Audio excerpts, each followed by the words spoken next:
The Green Fire questline is a Warlock-only, epic and difficult questline that rewards players who complete it by changing the color of their fire spells to appear fell green. The questline starts when you loot a sealed Tome of the Lost Legion, which will drop off mobs on the Isle of the Thunder King. Once in possession of the item, you need to combine it with a health stone to create a Codex of Xerath, which starts a quest called An Unusual Tome.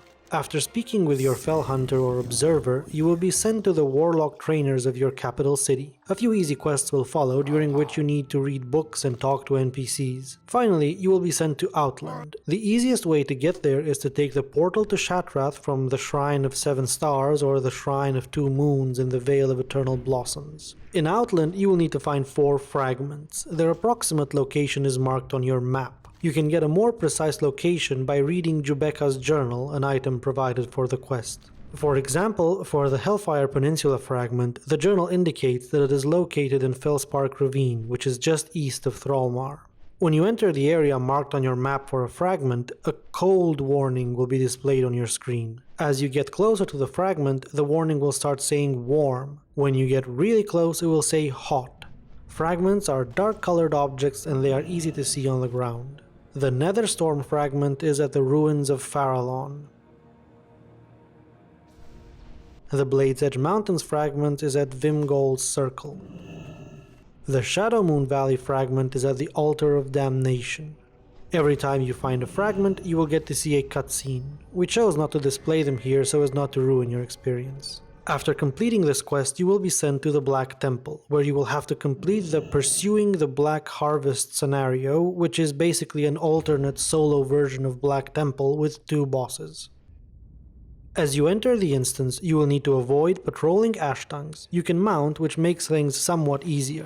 If you get caught, you will be teleported back to the entrance. You can pass next to Ashtang workers to cause the nearby Ashtang primalists to leave their spot. Doing so is required to enter the temple. Once inside, you will run into a Kama who will lead you to the Reliquary of Souls, where you will need to get past hidden traps, all the while fighting off suffering soul fragments.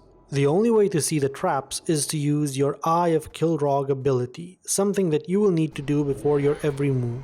Running into a trap causes additional suffering soul fragments to spawn on you. We strongly recommend dismissing your demon for this part, as it walks by your side and is very prone to triggering the traps. After reaching the pit and watching a cutscene, you will get to fight the Essence of Order.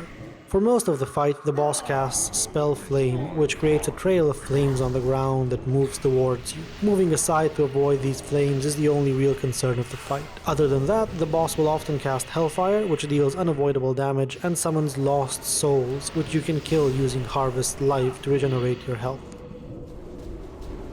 In order to go back to Akama, after killing the Essence of Order, you will need to kill a few demons. The ones you need to keep an eye on are the Unbound Night Lords, as they fear you and summon a number of adds that you need to quickly dispose of before their melee attacks kill you.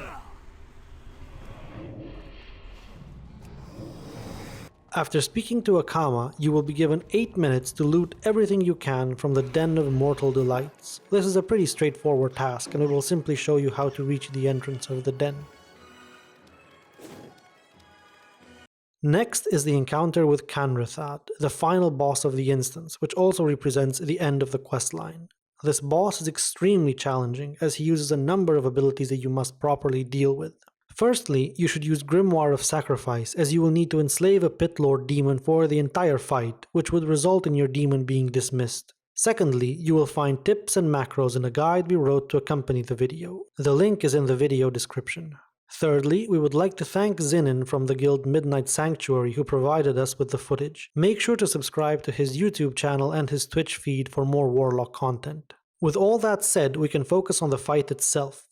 To summon Kanrethad, simply click the demonic soul well. After a few seconds, Kanrethad will appear, and a few more seconds after that, you will be able to start attacking him. Make sure to start by applying Curse of the Elements. For the first 20 seconds or so, the boss will do nothing, so you can freely burn him. Then he will summon a Pitlord, which you need to enslave. We strongly recommend making an Enslave Demon macro that will automatically target the Pitlord and enslave him. Otherwise, you run the risk of him stunning you before you finish casting Enslave Demon, wasting a few seconds. Once enslaved, the Pit Lord will assist you against Kanrethad. He has 3 abilities that you will find extremely useful. Fell Flame Breath deals 25,000 damage every second to every unit and player in its path. It lasts 3 seconds, and every time you take damage from it, it dispels a debuff from you. This ability is extremely useful. You will need to make 2 macros for it. One will cast it on you to remove the several debuffs that Kanrethad will keep applying on you. The other will attack the wild imps that Kanrethad sometimes spawns. Charge enables you to stun Kanrethad for a few seconds. This ability is designed to help you interrupt Cataclysm, an ability that would otherwise kill you. Health Funnel heals you for about 300,000 on a 20-second cooldown. Bind it and use it as often as possible. The next thing Kanrethad will do is cast Curse of Ultimate Doom on you. From that moment on, you have 7 minutes to kill him before you die. He will also keep trying to apply Excruciating Agony and Seed of Terrible Destruction on you. You must keep dispelling them with the Pit Lord's Fell Flame Breath.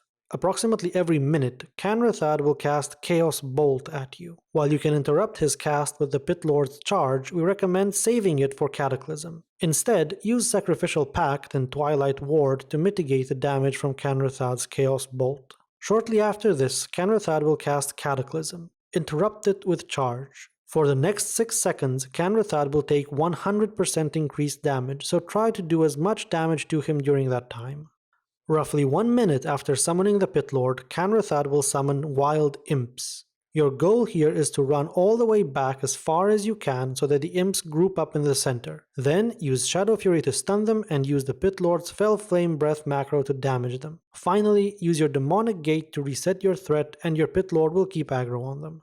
His subsequent casts of Fell Flame Breath should eventually kill them. You can use some of your AoE abilities to finish them off if necessary. Other than trying to apply his debuffs on you, Kanrethad will also often target you with Rain of Fire, which you need to move out of, and Soul Fire, which deals unavoidable damage. Approximately 1 minute after summoning the Wild Imps, Kanrethad will summon 3 Fell Hunters. Killing these Fell Hunters as soon as you can is the most crucial part of the fight. They have the ability to dispel your enslaved demon off of the Pit Lord, which can be extremely problematic. When Kanrethad is summoning the Fell Hunter, you should use your Demonic Circle to travel as far as you can from the portal. Then instruct your Pit Lord to run as far away from you as possible. This will ensure that the Pit Lord is out of range from the Fell Hunters. When the Fell Hunters spawn, use all your offensive cooldowns to kill them fast. Also, make sure to make good use of your defensive cooldowns because Kanrethad will use his very damaging Chaos Bolt shortly after you kill the Fell Hunters. 1 minute later, Kanrethad will summon a Doom Lord. We advise you to let the Pit Lord get aggro on him by hitting it with the Fell Flame Breath. Then use the Demonic Gate to reset your aggro. This way, the Doom Lord will keep attacking the Pit Lord and will not pose any threat to you. From that moment on, the fight is just a repetition of itself. After 1 minute, you will get a new wave of imps, and 1 minute later, a new wave of Fell Hunters. You need to deal with these waves in the exact same manner as you previously did. We advise you to refresh your enslaved demon on the Pit Lord before the second wave of imps so that it does not expire while you are fighting the imps. The second Doom Lord should be handled by keeping him banished. Now we will let you enjoy the rest of the fight.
After completing the last quest, your fire spells now have green spell effects.